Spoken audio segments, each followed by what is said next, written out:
by the way.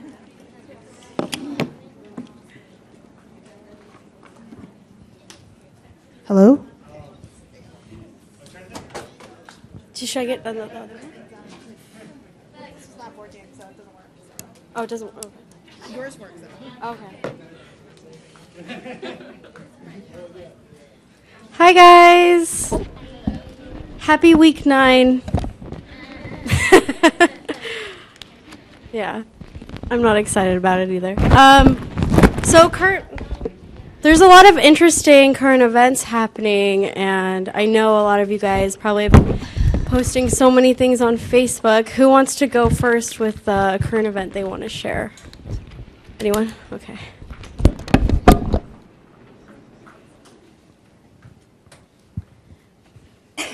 It was released today, but Laverne Cox was actually on the Time, and she's actually a transgender activist, and she's also an actress. So she wasn't on the Time's most influential, but she actually is on the cover this time, which is pretty big in the transgender community. For those who don't know who Laverne Cox is, she's on the show Orange is the New Black, which is like the Netflix produced show. And she plays a transgender woman on there too. So this is actually really big, and the cover is about transgender issues. So she was also here a few weeks ago, actually. But anyways, Spike Lee is on campus actually doing something at the rec center. I saw like a bunch of people going over there. Does anybody know what's going on? No? He's having some kind of speech, or what is it? Yeah. Oh, I guess he's talking about his plays. So yeah, we're missing that. But does anyone else have a current event that they want to share? Okay.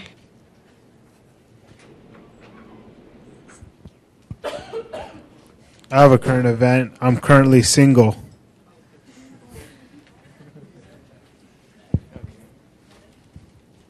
So, what's your Facebook URL for everyone? I talked about this a couple weeks back, but a couple students on campus are doing a petition for gender studies on campus. So, I already sent you guys a mass email about it to like the Facebook page, but I'm going to send you guys a mass email to sign the petition. And it's already been approved by ASUCR, so we're trying to get a lot of students involved because resolutions pass faster that way, so it'd be really great, and especially since you guys took this class, it probably really changed your views on gender and sexuality and violence. So if you guys, when I send that petition out, if you could please just sign your name electronically, that'd be really great.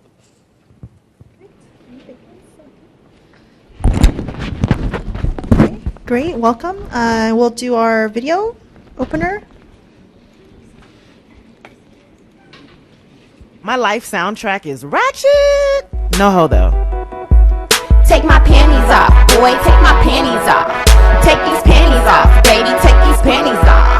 Take my panties off, boy, take my panties off. Take my panties off, baby, take my panties off. I'ma take them off, girl, I'ma take them off. I'ma take them off, girl, I'ma take them off. I'ma take them off, girl, I'ma take them off. I'ma take them off, girl, I'ma take them off. Shit, I'm late. Shit, I don't have my phone. I don't have my work clothes. Jesus is gonna be on my ass. Hold up. When did I start caring what my boss thinks? Shit. This is just way too much shit at 8 o'clock in the morning. Here. Oh, thank you. And I have gray and black clothes. You can wear mine to work. Or you could call in sick. Can't call in sick, and I'm not wearing your clothes. Hey. Hey. I'm gonna see you tonight, right? It's our 3-week anniversary. 3-week anniversary. White people celebrate everything.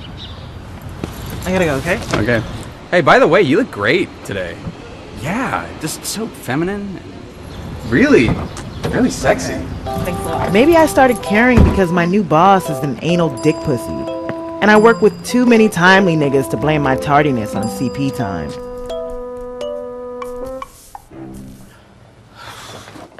Girl, why are you dressed like Chaz Bono? Auditioning for Dancing with the Stars? No, I woke up late at YJ's.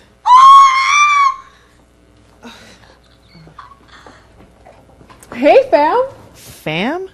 Do I know her? I didn't sleep with him. Who said anything about sleep? You better work it. Aaliyah style. Rock the boat, rock the boat, rock the Cece, please. We don't need to hear you exist. And where are you shopping, Jay? Fat Farm? Think of a comeback, think of a comeback, think of a... Fuck. We should scratch her scalp and put a perm in it. Maybe I started caring because all of my kiss-ass coworkers are trying really hard. Is it still a recession?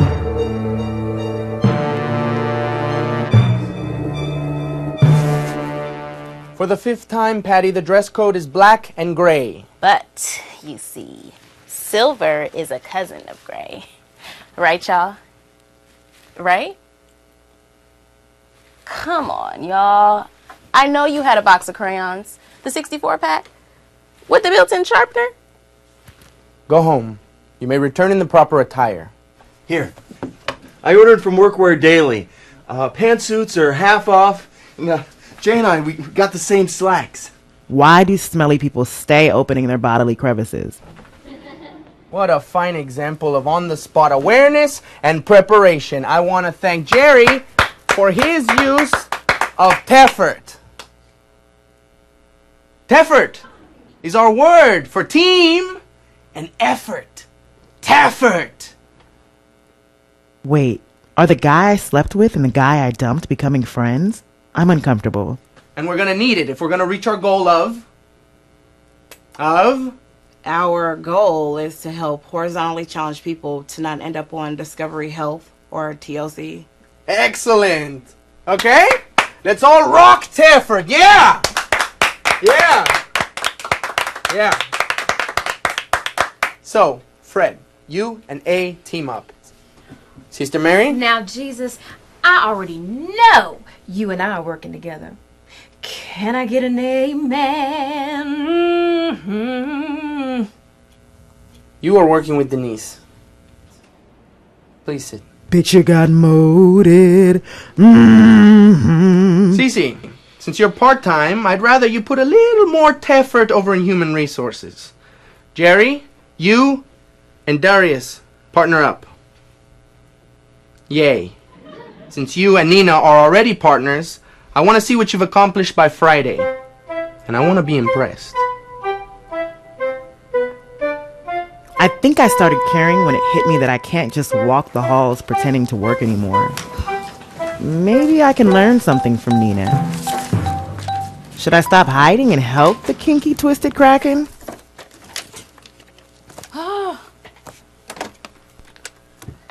Does anyone know if Jay has diarrhea? Fuck that fishy hoe. I need a 10-minute break. Comfortable. Okay. Just collect yourself. You know? Okay. So when are you doing this? Of course. Oh. Are they laughing at me? What's the best way to jump into a conversation? You guys have been chumming it up a bit. Not that. Fred's my wing homie. That's right. Oh, that's really cool. Yeah, I didn't know you guys were tight like that. Well, we are. Thug life. Bros prefer hoes. Oh, that hurt. Who's the hoe? Me? Oh my god, they're totally talking about me. My nigga, I been hit that. You ain't missing nothing. Damn, son. Her shit probably smell like fish and Funyuns. I'm glad I didn't hit that shit.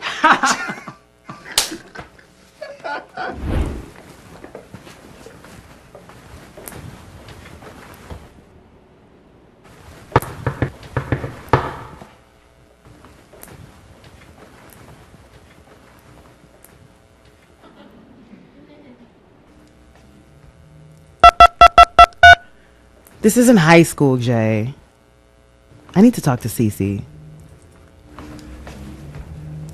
Please don't start a convo. Ugh, How long have you been out? Out of where? I just came out Wednesday.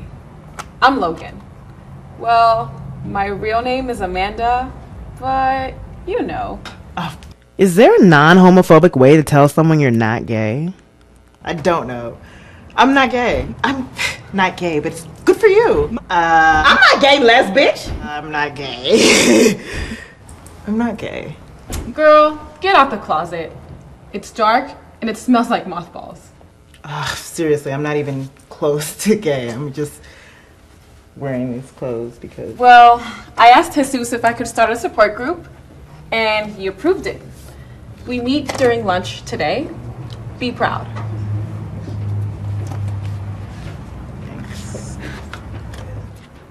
Fred! Hey.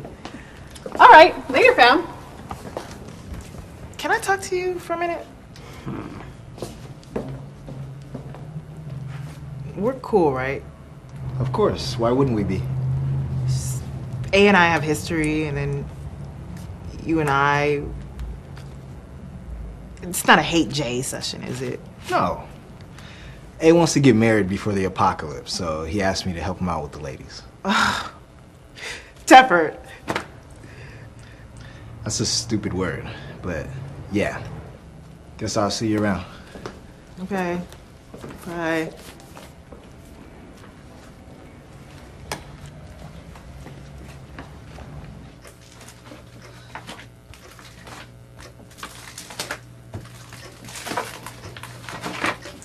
Hey, what do you think of my half of the proposal so far?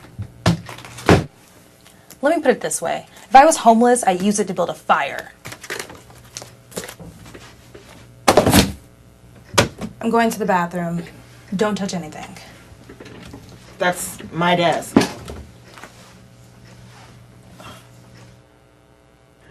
Another shitty day of many to come. At least Cece made my job bearable.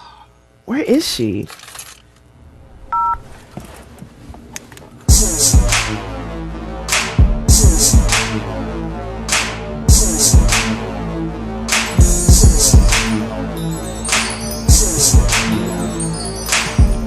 We need to finish this routine, Keenan. Stop dancing, please. Please stop.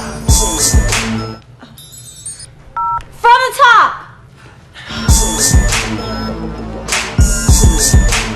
Where are you? On my side gig. You know I teach dance part-time. What's up? The new receptionist is crazy. Nina is psycho, and Fred and A are boys now. Today was crazy without you. Jay, forget the day and focus on giving up that bootay. After marriage, that is. You got condoms? Dental dam? I have a diaphragm if you need one. Cece. What? It's still in the package. White Jay and I are taking it slow. Girl, don't be cray. It's been 3 weeks. I've been so focused on my stupid job. Has Jay been sending me signals? No. We're in sync.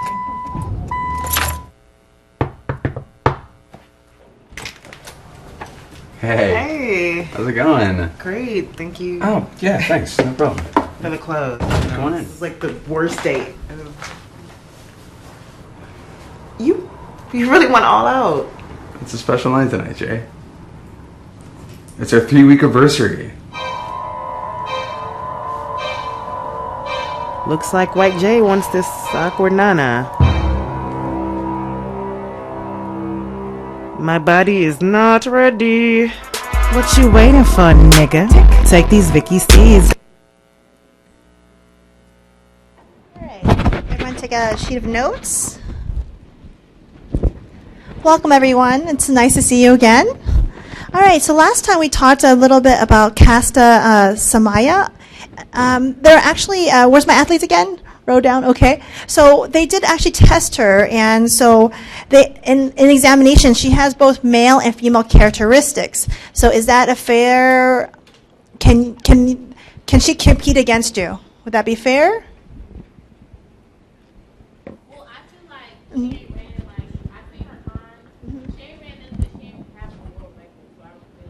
Okay.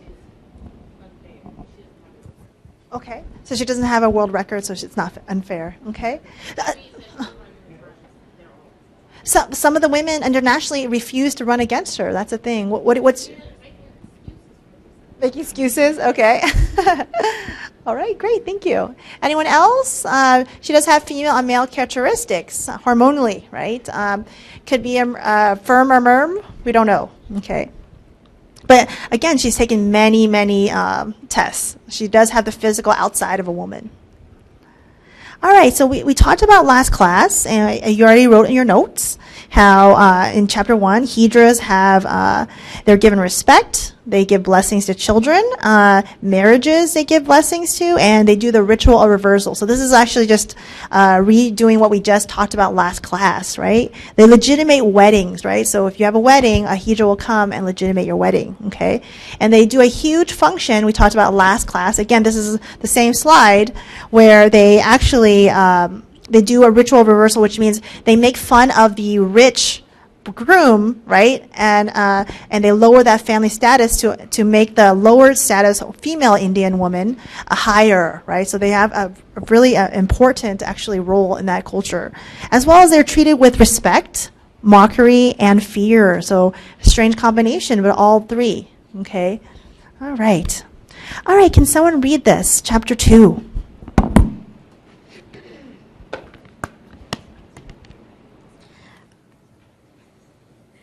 Ramayana, Ram fought with the demon Ravana and went to Sri Lanka to bring his wife Sita back to India.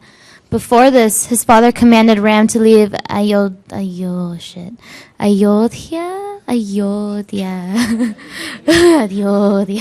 sorry, his native city, and go into the forest for 14 years.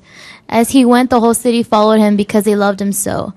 As Ram came to the banks of the river at the edge of the forest, he turned to the people and said, "Ladies and gents, please wipe your tears and go away." But those people who were not men and not women did not know what to do, so they stayed there because Ram did not ask them to go. They remained there for 14 years, and when Ram returned from Lanka, he found those people there, all meditating, and so they were blessed by Ram. All right, so guys, please write that it's in the religion. Okay, it's in the religion. So this is a story that is religious, okay? So it's legitimated by the religion, okay? So Indians do have a place for Hijras, okay? Long time ago, it is in their religion. So please write that down, star that, circle that. That's really important, okay? Now, my question to you is, why do we have so much homophobia? I think it's improving, but still not that great. Why do we have so much homophobia in the United States versus, let's say, Asia or, yes, over there. I think, is that up there? Go ahead, Mr. Andrew, and then over there. I think a lot of it is religious based as well, honestly. Okay. Excellent, religious based. Yes, hand. Did you have a hand up? Yes, go ahead. Here you go. You can grab it. There you go. As we all know from history classes, the United States was predominantly white, colonized by the UK. So we don't necessarily see homophobia as a good thing, and several changes to the Bibles and stuff from the Vatican, et cetera, for political reasons. We see being homosexual as a sin, and I also think that when the UK was colonizing India and East Asia, that when they saw this, they think, well, it's strange. Why would a man and woman or someone who's neither gender be so respected? So I believe it's because that the unknown factor greatly contributes to the homophobia that the U.S. has as of current. Mario. Thank you, Ms. Mario. Okay, so the unknown factor, I think that's really important. And really, I want to contrast this to Asia, because In contrast, Asia has much less homophobia than the United States, much less, and really probably the best around the world. Is it the best? Probably not. Not the best, but it is still much better in the United States. So especially if you take my Anthropology of Asia class, one of the tenets of Asia is suppress everything for the family, right? So you suppress your wants, your needs, your desires, because you want to make that family unit tight. So you would kind of suppress your sexuality. You could do it on yourself. It's just your own, it's like a side thing. It's not identity, right? So that's why it is actually not a huge thing in Asia in comparison to the U.S., right? You would never kick out your family member for that, okay? So huge difference. And also legitimate by religion.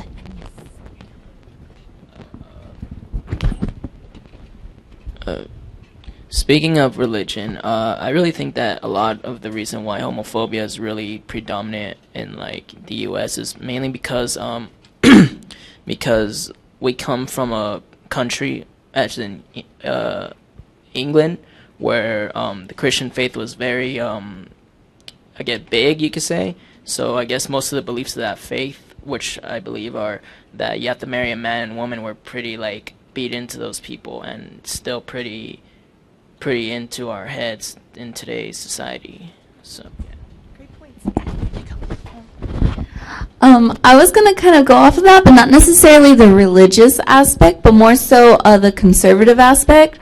Most of the people who tended to colonize the United States were either they had either a financial interest, they were refugees, like leaving the UK, or sometimes criminals, or seeking religious freedom. So with that combination kind of muddled together, it tends to be kind of a more conservative standpoint. I mean, for example, even in like the UK and some parts of Europe, you can go to a pub with your family and that's deemed kind of respectable.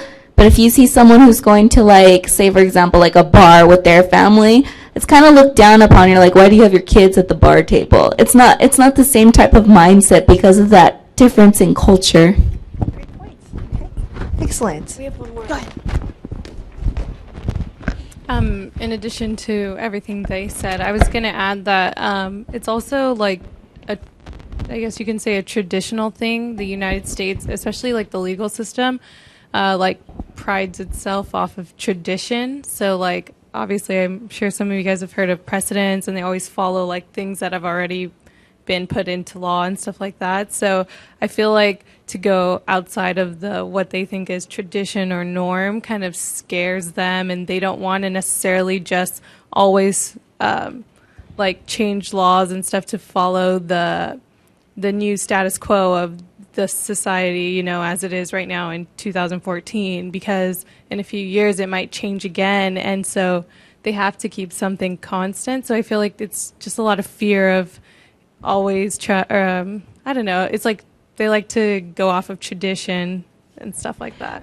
Excellent. And also, if you look around the world, traditionally humans have always had a large portion of homosexuality. So all cultures, all animals, etc. So if we're basing on tradition, we've always had homosexuality, always, okay, and all cultures. So there's not one culture on earth that doesn't have homosexuality. And many different types of sexualities. All right, Hijras are spiritual beings. Please write that down. They are spiritual beings. It is in their religion, right? So respected being in their religion. Can someone read it? Listen, maybe you can read it. I'll read it. Hijras are spiritual beings. They tell fortunes. They're neither man nor woman. Intersex or how do you pronounce that? Eunuchs? Eunuchs, sorry. Everyone's correcting me. Are they born Hijras or are Hijras made? All right, guys. What is a born Hijra? What's a born Hijra?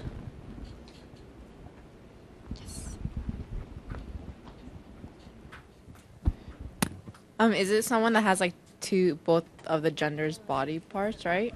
Well, some people can define a hermaphrodite as a Hijra, but again, it's a very open, fluid, a fluid like last class, very fluid sexuality and gender. So if you say you're a Hijra, you're a Hijra. Okay, so you don't have to prove it with both genitals. Okay, but yes, some are probably hermaphrodites. Okay, so if you are born Hijra, you feel that you're not a man, you're not a woman, and again, it's legitimate in religion. Okay, so there is a figure for you to ascribe to. Okay, what are made Hijras? Okay, so this is the controversy in India. There's born Hijras where anyone can say they are, and they feel that maybe they're a hermaphrodite. That's a great question. But what is a made Hijra, guys?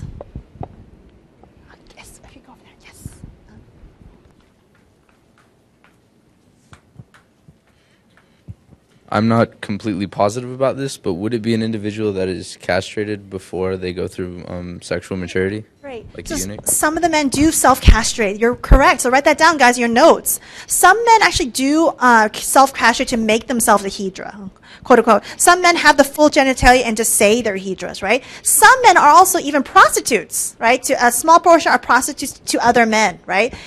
Some other men have full families. They have a full family with multiple children and a wife, right? But then sometimes they'll dress up with other men as women to be a Hijra, right? So do you see that the huge fluidity of it, right? Lots of variation. You really can't even stereotype one type of Hijra, right? We have some very small prostitutes, right? We have some fathers who have full families and are married, right? And you have some who have self-castrated who just live with all male or all Hijras, neither man nor woman, okay? So lots of different types of Hijras. Yes?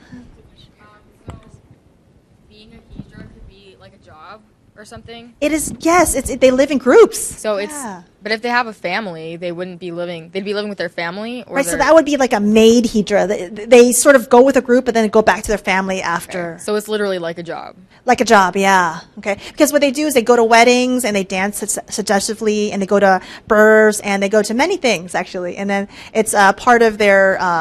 So some people would say that's a maid Hijra, not a true Hijra, right? But they are still self-defining as Hijras. Okay, so lots of variation, guys. So we can't even stereotype that it's a one type of Hijra when the actual genre is so large. All right, alternate genders in Indian society. Okay, so guys, I want you guys to take a minute to write the answers. And Miss Elizabeth, can you read it? And you guys, I'll write the answers down in your notes. How are Hijras not women?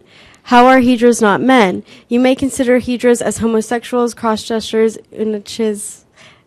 I butchered that. Eunuchs, intersex, but they are not exactly those conceptions. All right, let's give it 2 minutes, guys. Give me like 3 answers for each. Why are they not women and why are they not men? Because they truly are not women or not men in many deep ways.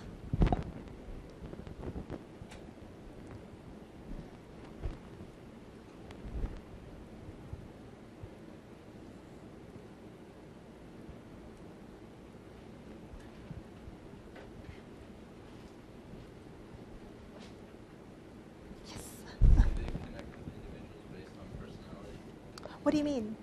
Because a lot of times people say what makes you a man. I guess legally what makes you a woman or a man is your genitalia, pretty much. So if they're not a woman or a man, they're not going to identify with either of those. So would they then identify with emotions and with personal connections with people? Is that what makes them? Well, actually, it's a different gender in India. So it's not, it's actually another gender.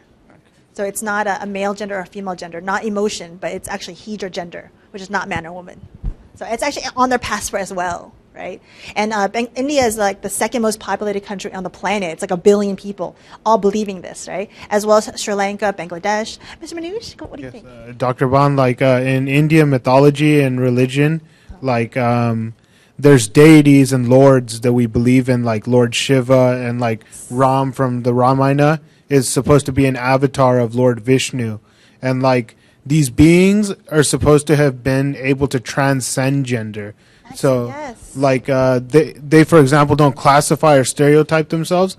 They view themselves as like one race and one like humanity that interconnects with all humanity. Deep, thank you. That's wonderful. So thank you for sharing your knowledge. Okay. Anyone else, guys? Okay. And then we'll answer together. Okay. So does anyone come from a culture that has multiple genders? Anyone? Okay. So many of you actually, right? So around the world, if you travel, remember, guys, if you stay in the United States, you're going to be transgender, all these other things. But once you start moving around, there's multiple genders around the world. There's also people who believe that if we swab your cheeks, biologically, we can prove that you're all a different gender. Because biologically, you're very different from you, right? You're very different from you. And so biologically, some of the males have more estrogen in our class than the women. And some of the women have more testosterone, right, than men. So you can probably make that argument as well, right? So, and again, remember last class, there's like 20 types of theories that was thrown at you, right? It's up to you what you believe in. It's up to you, okay? Let's answer the question, guys. How are Hijras not women? How are they not women?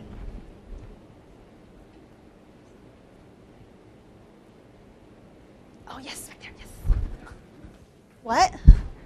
They cannot produce, right? They cannot reproduce, right? So everyone write that down. They cannot reproduce, right? They can't get pregnant. Right, that is true. They cannot get pregnant. Okay. What else, guys? What's another reason why they are not women? Yes, scream it out. Yes. Uh-huh. So they look like men, kind of. Okay. So they're more, you said more male looking, and they pretend to look, okay, women, okay, that's definitely another reason, okay.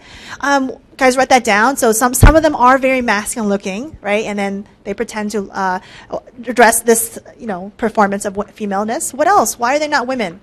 We have one over here. Yes. Hello? I just want to ask, but a lot of women can't have a child, so just because you can't reproduce doesn't make you a woman? True. Well, right. So there's many definitions. No, not all. I mean? Of course, you're a woman if you can reproduce or not reproduce. Yeah. Like, I was just saying, because, even, some women have more male characteristics than others just because they naturally got, more, genetically, they look more like their father. Yes. So, you know what I mean? True. It's fluid. Yeah, it's very fluid. So some Hijras do look more masculine, but some Hijras look very feminine, too, right? If you go to India, and it's all over India, all over Bangladesh, it's all over, okay? Because they'll also ask you for money at the airport, right? So you have the variation of everything. So does that look like a woman to you? I would say so, yeah. What?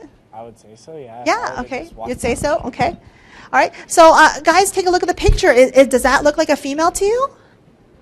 Okay.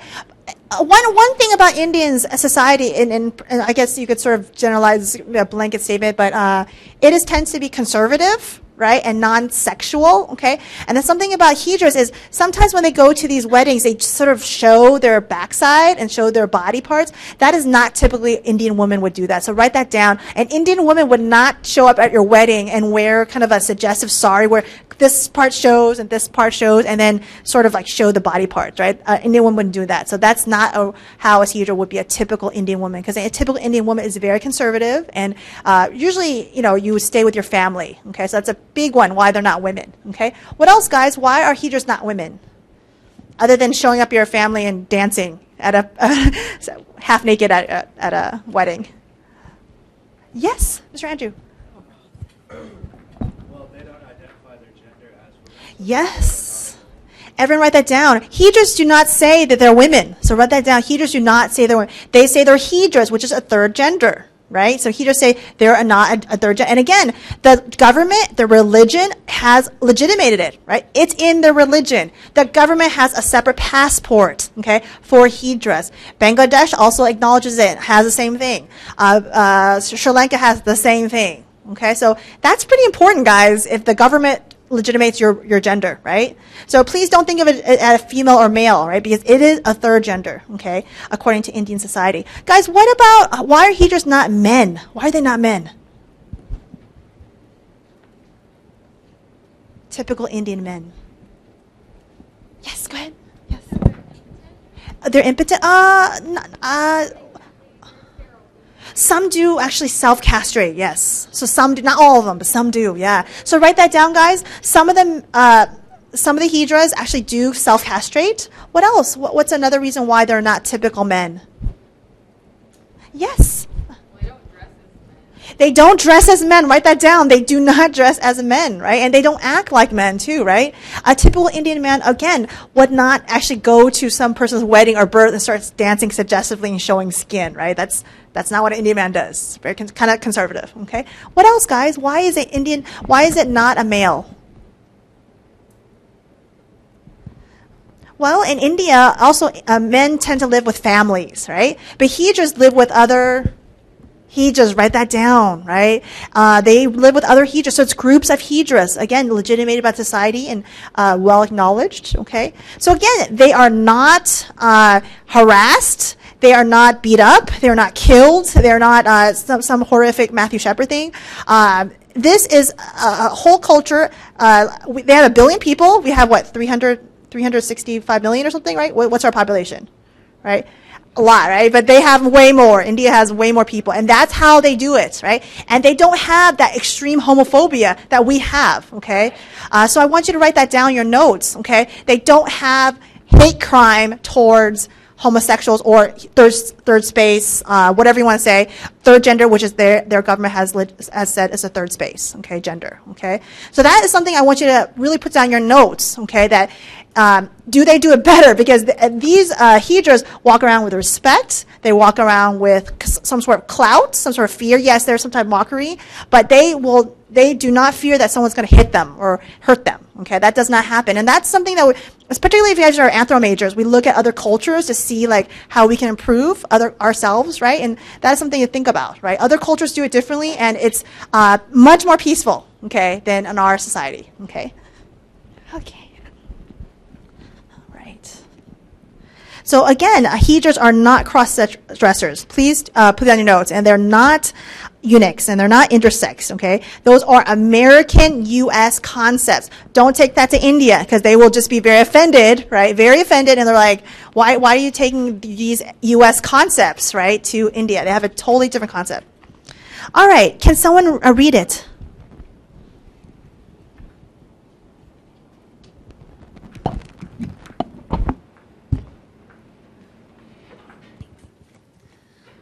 Whereas Westerners feel uncomfortable with the ambiguities and contradictions inherent in such in-between categories such as transvestism, homosexuality, hermaphroditism, and transgenderism, and make strenuous attempts to resolve them, Hinduism not only accommodates such ambiguities, but also views them as meaningful and even powerful.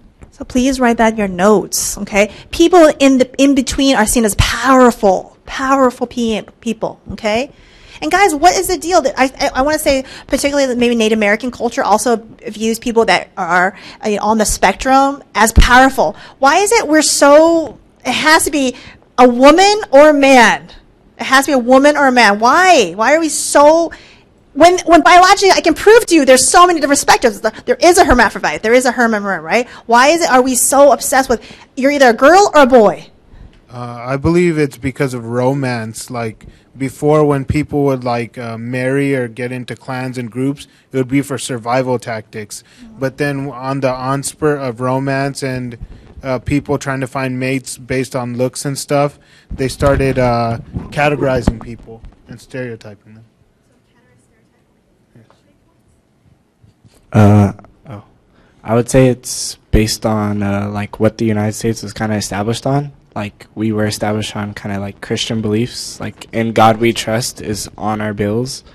So it's like, in the Bible, it's like that's the typical thing. Not that it's wrong to, go out of the norm, but, like that's what we were established on. So it's kind of like, yeah, if you're Christian, but like I'm saying like in general, because you were saying America, right? So I'm saying like America was established on that principle.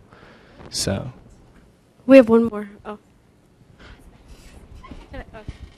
It's because of the reproduction procedure, because only male and female can reproduce. The other genders, they cannot reproduce, basically. That's the basic reason for preference of male and female genders. I feel like also in America, there's a lot of patriarchy, which is basically like the straight white male, well, typically like upper class, a straight rich white male, and like if you don't fall into those categories, you're automatically like less than, So like even women who are colored and like consider themselves as like gay, they're viewed as less than that like typical role.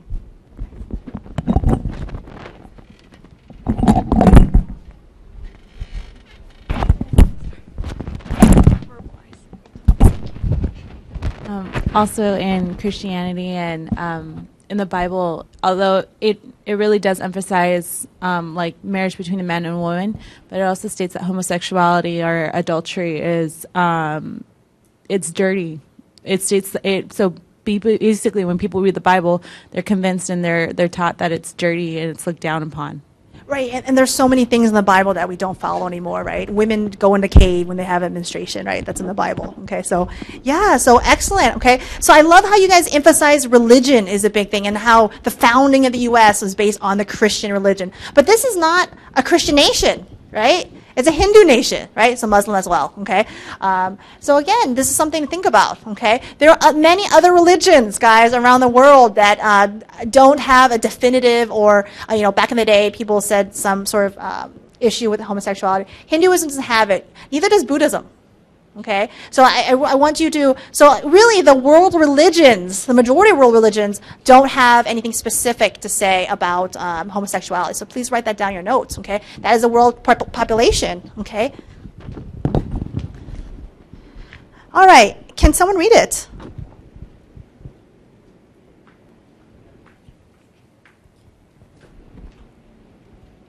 In Hindu mythology, ritual and art are important vehicles for transmitting the Hindu worldview. The power of the combined man-women is a frequent and significant theme.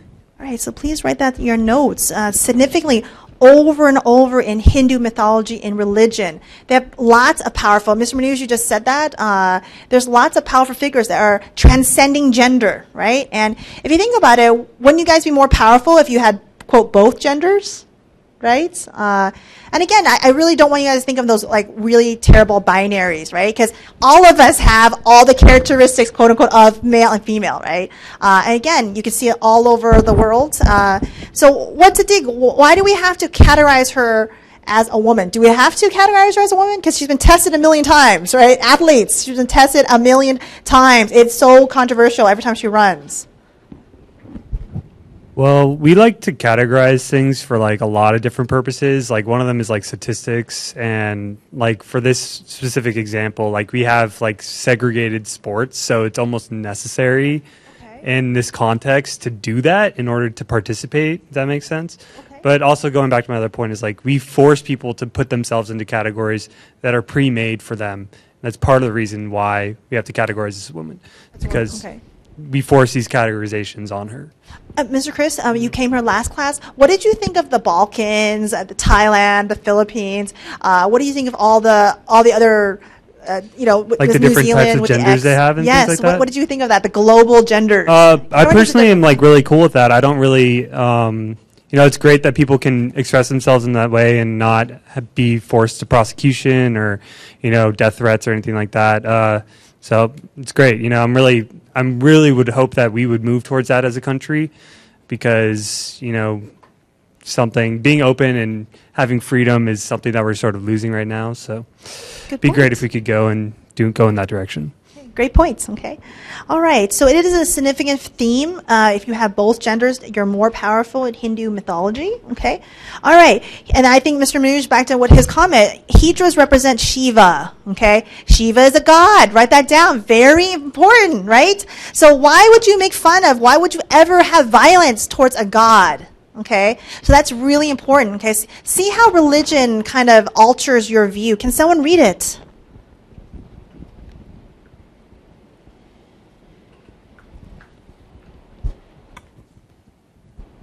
Shiva, a deity who incorporates both male and female characteristics, a Vedic one who renounces sex. Most powerful symbol and object of worship is the phallus.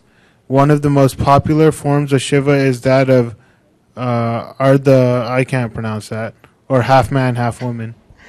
All right. So the first thing is Shiva is a god. Okay, so write that down. It is a god in Hindu religion. Okay, but it's a god that has both male and female parts. Right. So that's important, right? Imagine in the Bible if we had a God that had both male and female parts, or we had a homosexual saint, right? I went to Catholic school. That'd be like, wow, right? That would change your view, right, on religions if you had that in your religion. Okay, so that is something where that is important to note, right?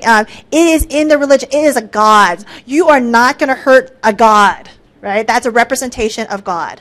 Okay.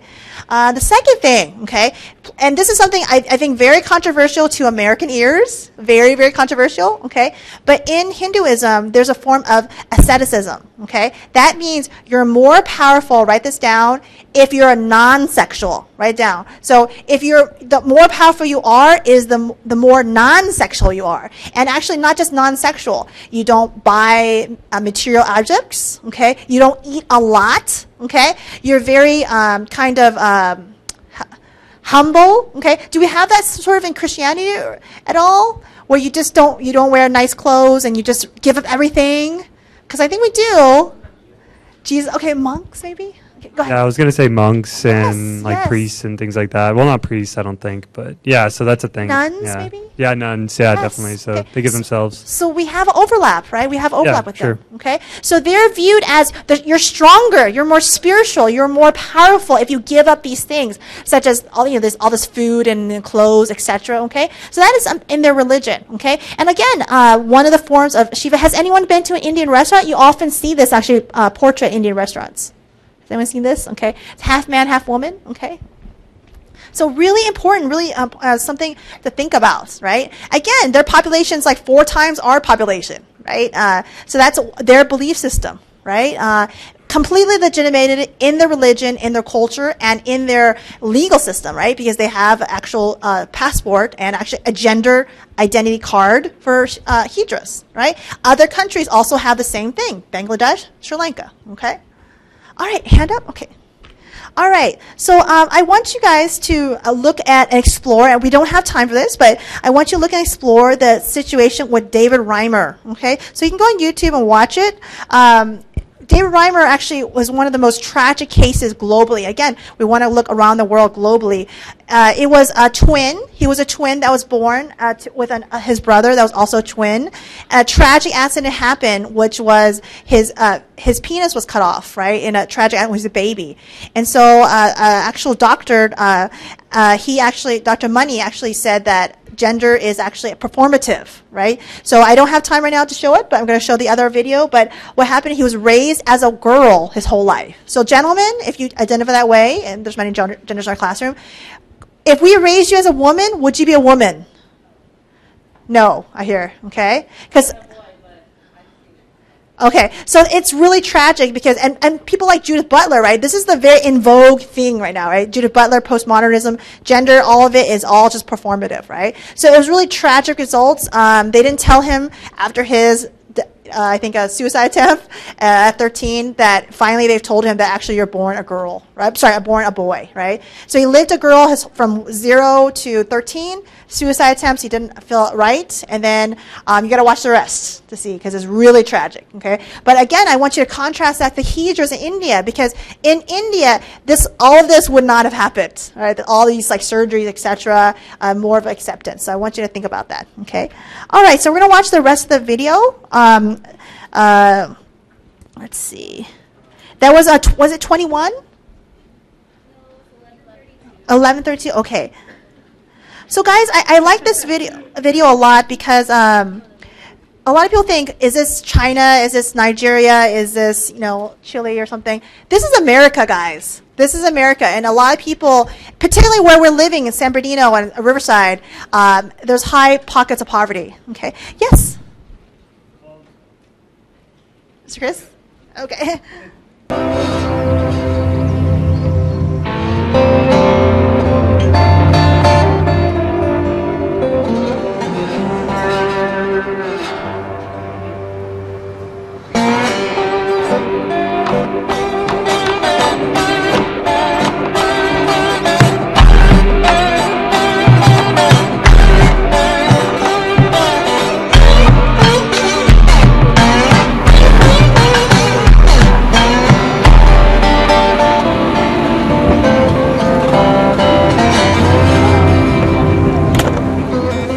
step up on there. This is going to make a noise. Step up on the table right there. I'll be with you in just a second.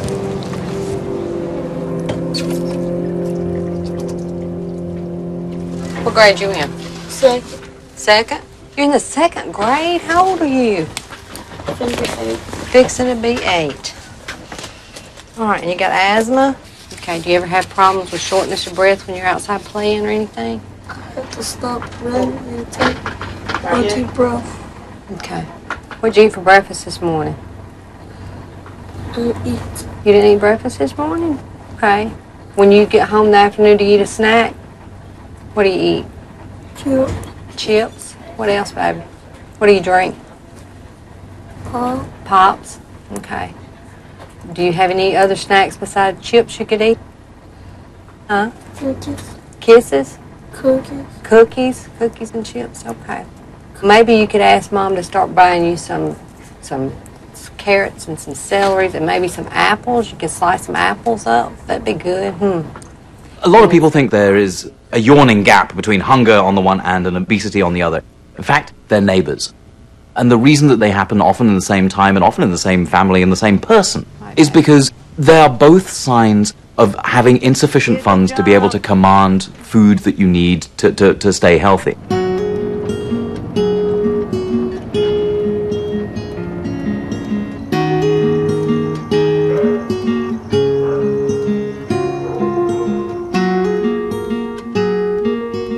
Mostly, I really shop. I look around and see what's the cheapest. You have fruit are very high, and you got chips that's 35 cents a bag. So I say, okay, I'm not gonna get some fruit. I'm gonna get some chips.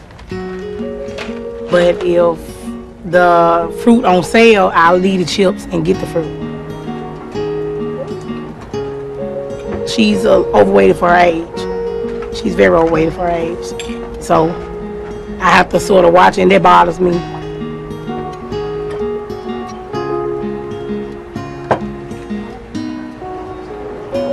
Mama, you want some juice or cranberry juice?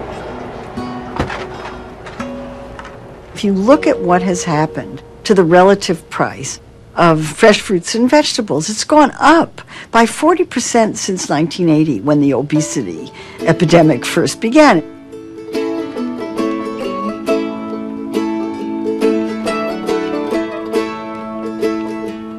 In contrast, the relative price of processed foods has gone down by about 40%. So if you have only a limited amount of money to spend, you're going to spend it on the cheapest calories you can get, and that's going to be processed foods. This has to do with our farm policy and what we subsidize and what we don't. Look out, Mom, look out, Paul. Getting that horizon, something's out there kicking up dust, always coming. The subsidy system that we now have actually started back in the 1930s during the Great Depression. Farmers were the first to be hit hard when the economy went bad. There was a lot of pressure to put some sort of government assistance forward to help them get a decent price at harvest time for their crops. The programs in the Great Depression, of course, were emergency programs. The idea was if we could, on a temporary basis, help support the prices of farm products, that would get through this difficult period. And then we would let the market take over, except we never let the market take over.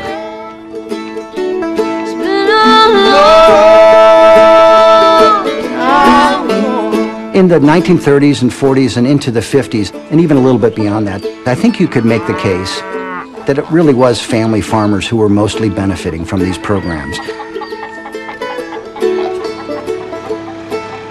But as the agricultural sector became more concentrated in terms of ownership of the land resources, more and more of these operations came to resemble agribusinesses and not family farming operations. It's been a long time coming. It's been a long. The U.S. Department of Agriculture, USDA, is one of the most diverse and complex agencies in the entire federal government. It does everything from international food trade to the Forest Service to food safety to animal protection to, of course, farming programs and food and nutrition programs.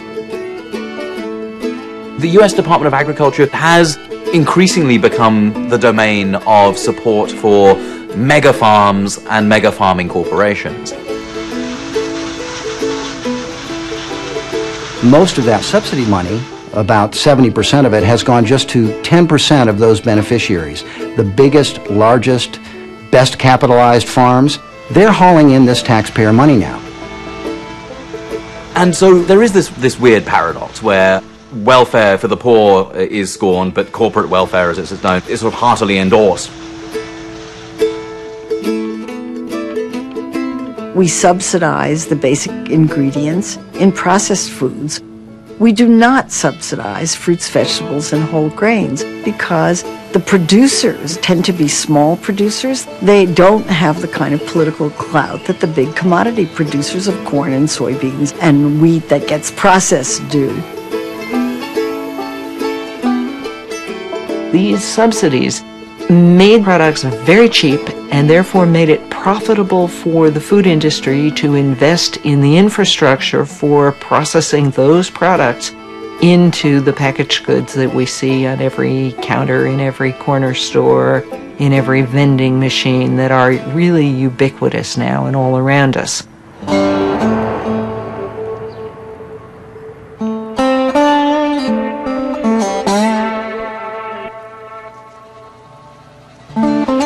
Slicing onions, guess you say you know that. Let's try to be careful. I'm Ree. I have 4 boys, and I live in Jonestown, Mississippi. I've been living in Jonestown all my life. I'm in the kitchen. Look, that's funny too. Raw onion, grilled onion. What I do for work is I cook. I work the cash register. I do the dishes. Mainly, I just pitch in, and help. We have stores in Jonestown. We have about 3 grocery stores, but it's hard in getting some of the things. Like when you want fruits, there's no store sell fruits. Maybe one store will have a fruit bananas. They have vegetables, but it's in the can. I love fresh vegetable and fruit. It's very frustrating they don't have it here.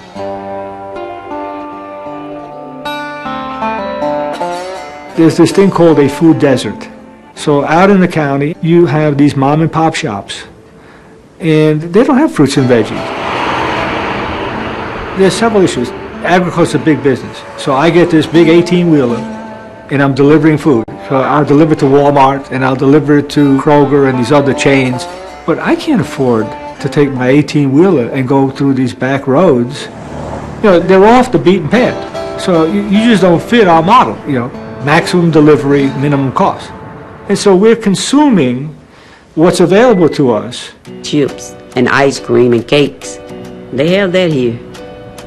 They have lots and lots of stuff like that here. And so that's why I go to Clarksdale, sometimes grocery shopping, or Batesville, about 45 minutes drive. Those that doesn't have transportation is hard.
cook? I want to help you to make spaghetti. Okay, here you go. This one goes on the table.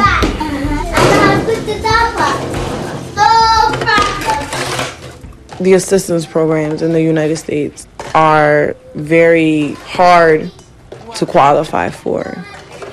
It's like either you're starving or you don't get any help. But what defines starving? Like if you don't eat for a day, are you starving? In their eyes, no, but in your eyes and the way you feel, of course. Okay. Good job. Mom, can I do the white one? Okay. Put that in the water. Wait, we gotta break it? No, you don't gotta break it. It's Aiden's turn to help too. Put that in there. Okay, that was a bad idea. I do get food stamps now, but they last about 3 weeks out of the month. And for that last week, I'm just going crazy. Was it good? Put them in there. The ones that I cut. Making. What you make? I lived on a food stamp diet for a week, along with Joanne Emerson from Missouri. We did so because we thought that the food stamp benefit was inadequate. Most of my colleagues had no idea that the average food stamp benefit was $3 a day.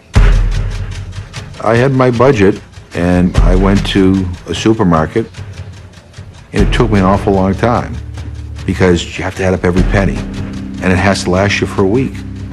And so I did it, and I will tell you, I was tired, I was cranky, 'cause I couldn't drink coffee because coffee was too expensive. I mean, there were people who were living on that food stamp allocation, and you really can't.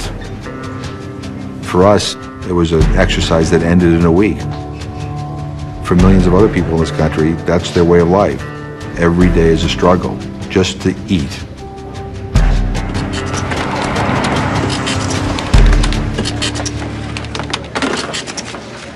$39.37.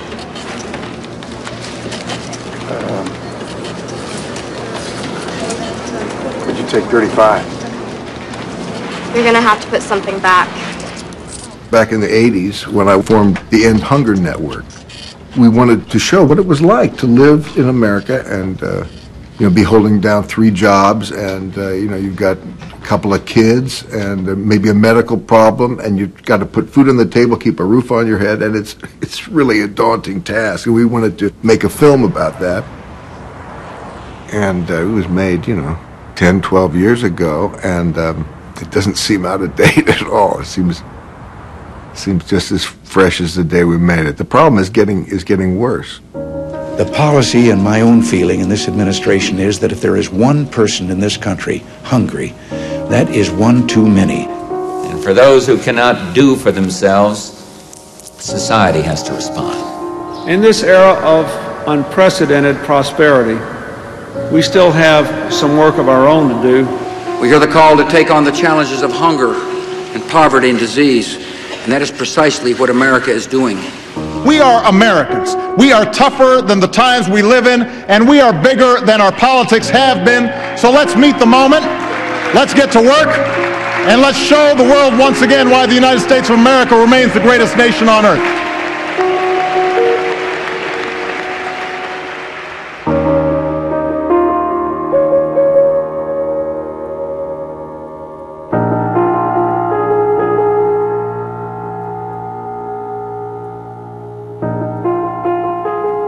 We've got 44 million Americans on the Supplemental Nutrition Assistance Program, what we used to call food stamps. 1 out of every 2 kids in the United States at some point in their childhood will be on food assistance.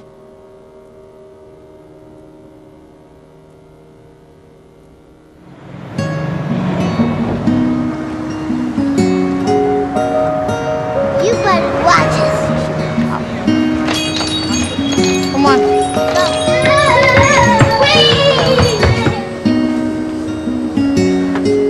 I'll sit right here, Mommy. White one. Where?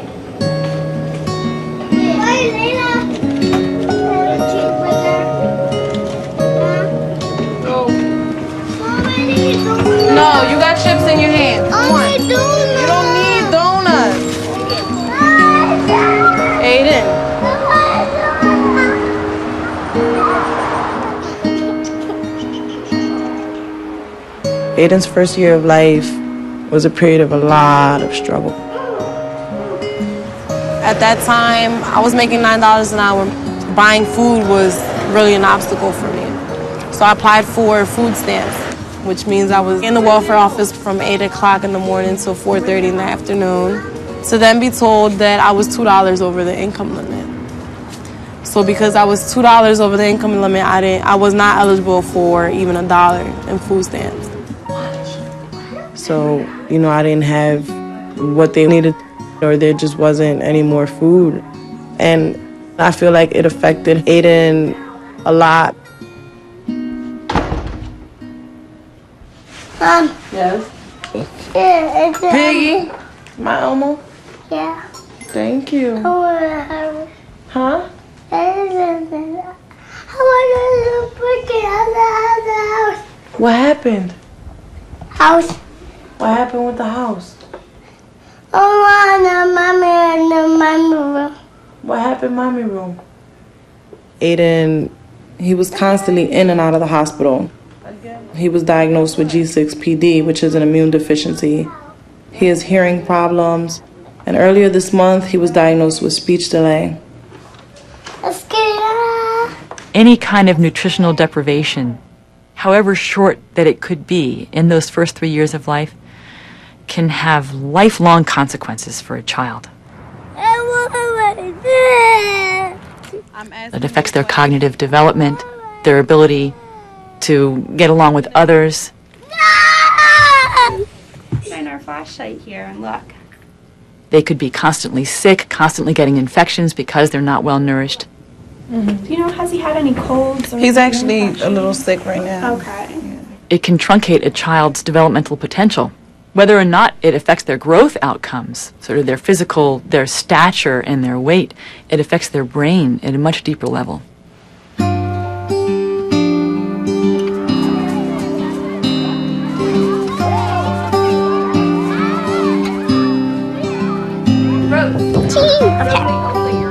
Okay, mine is about this goddess or queen. Her husband died, and he gave half of his kingdom to the Romans. And hunger definitely impacts my classroom. Romans told Bernicia that they owed her money. I have had students come to me upset, and it's definitely a huge issue in our small community. We are going to spend a little bit of time talking about how to use context clues to help us when we find words in the textbooks that we're reading. One student in particular, Rosie, I just really felt she wasn't really applying herself in the classroom, and I couldn't figure out where that attitude was coming from. I felt that she just really didn't care about what I wanted her to learn or that school was that important. And what I realized when I brought her in one day was the main issue was that she was hungry. I struggle a lot, and most of the time it's because my stomach is really hurting. So let's take a look. My teacher tells me to get focused, and she told me to write focus on my little sticker. And every time I look at it, I'm like, oh, I'm supposed to be focusing. I start yawning, then I zone out, and I'm just looking at the teacher, and I look at her, and all I think about is food. So I have these little visions in my eyes. Sometimes when I look at her, I vision her as a banana, so she goes like a banana. And then everybody in the class is like apples or oranges. And then I'm like, oh, great. What were the two that you were trying to narrow it down to? A and B. A and B. And why were you thinking A? We are tying the arms behind the backs of children as they go into public schools. We're making it so that we spend money for teachers and then we deliver to them a lot of children who can't learn. The lost potential. Some of those kids could potentially be great scientists or go on to be leaders in our armed forces. But the impact that hunger has messes everything up. And as a result of that, we're weakening our nation.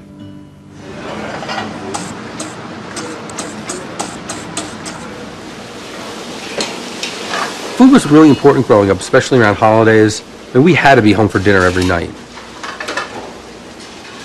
My mother was the typical Italian mother who would not sit down unless everybody was served. And I think that was, her way of showing how much she loved her family. I was in high school at the time. My mother decided to take a job managing a school cafeteria at Elizabeth, where we grew up. Years later, my brother and I, we tried to get her to retire. And she sat down and she said, I'm not ready to retire yet. And I was like, why? She said, these kids that come into my lunchroom for breakfast and lunch, I know this is the only thing they're eating all day. For your elimination challenge, you'll be feeding students using the same restrictive budget that our public schools have, $2.68 per child. Childhood nutrition has become a huge health crisis in this country. In this challenge, we were looking at various things. Part of it to get kids to eat vegetables and stuff, and whether or not you were cooking food that was appropriate for a school lunch. I had wanted to do a healthy dessert that incorporated fruits, but that was not possible within our budget. The point was that you guys would get tripped up because that's the problem that the country has. Did you find that you had to add more sugar because the bananas were starchy? I believe there was a total of about 2 pounds of sugar. What's served in the schools is very much a function of the kind of investment we've been willing to make. If you figure that the federal government is reimbursing schools $2.68 for a meal that's served free, and you take out the labor cost and the administrative cost and costs for gas and electricity and custodial services and what have you, it really doesn't leave a lot for food. Most schools report that they have between 90 cents and $1 to actually spend on food. We're spending less than $1, okay, on lunch. Now, I don't know about you, but I go to Starbucks and Pete's and places like that, and a venti latte in San Francisco is $5. One gourmet coffee, is more, we spend more on than we are spending to feed kids for an entire week in our schools. The dollars that are being used for reimbursements haven't changed since 1973. We need to get better nutritious foods in school. And the only way to do that is by increasing the amount of the reimbursement. The Committee on Education and Labor will come to order. Good morning to everyone.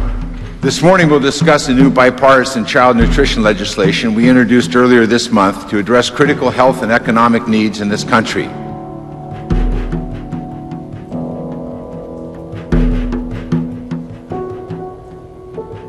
As thinking adults, as fellow parents, this is an egregious abdication of our responsibility towards kids.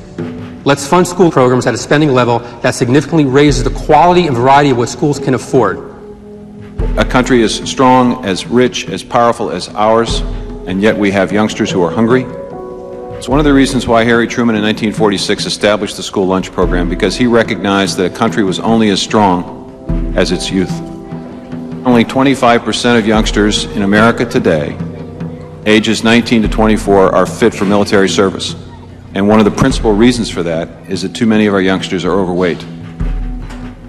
The Institute of Medicine did a study of the nutritional value of the meals that we are currently serving to our children and found that there was too much fat, too much sugar, too much sodium, not enough fruits, not enough vegetables. There is obviously room for improvement. And that's why I'm here today, to encourage this committee and this Congress to take action now, not to delay. There are concerns on both sides of the aisle by many members of Congress, and I think by the American people, that we don't have enough money to do everything we want to do. When it comes to domestic issues, the health and education of our nation's children, I think, is one of our highest priorities. If we don't change the direction we're heading, this generation will be the first to live sicker and die younger than the parents' generation. Check it out. Let us see how tall you are, okay? Okay. Thank you. High five. Okay, since March of last year, did you ever eat less than you felt that you should because there wasn't enough money to buy food? Yeah. Since March of last year, did you ever cut the size of your meals or skip meals because there wasn't enough money for food? Yeah. Okay. How often did this happen? It happens quite a lot. Okay. I was really frustrated because I felt like anyone can see how touching those interviews are in the emergency room. A mother when she starts to cry because she's working, trying hard to take care of her kids. She's scared for the health of her child. We see that on a daily basis in the emergency room. But then I'd go to Congress and I would announce the numbers and pronounce how important food stamps are. And I just felt like the legislators there were not really listening, that they could not relate. I felt like it's time for me to be quiet and give the power of framing the issue of food insecurity and hunger to the people who are experiencing hunger themselves.